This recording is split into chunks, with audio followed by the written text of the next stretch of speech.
বন্ধুরা, দেখতেই তো পারছো এগুলো কি। হয়তো দেখে তোমরা বুঝতে পারছো এগুলো কি। এইমাত্র গাছের থেকে পাড়া হলো।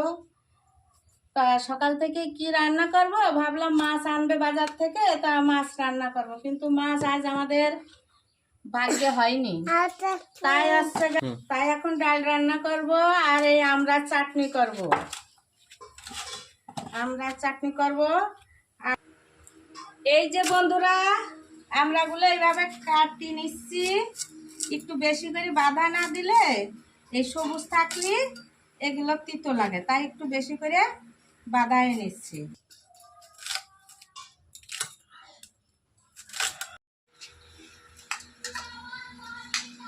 এই যে বন্ধুরা, আমড়াগুলো কাঠের জলে রাখছি। এবার প্রেসার কুকারে আমি 2টো সিটি দিয়ে নেব। উনুনে দিয়ে দিলাম। এই যে একটা শুকনো লঙ্কা তেলে দিলাম,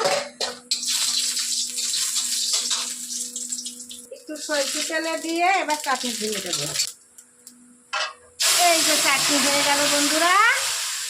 তা ভিডিওটি যদি ভালো লাগে চাটনি রান্না, তাহলে একটু এবার স্বাদ মতন চিনি একটু দিয়ে দিলাম। বন্ধুরা, তোমরা ফলো দিয়ে পাশে থেকো।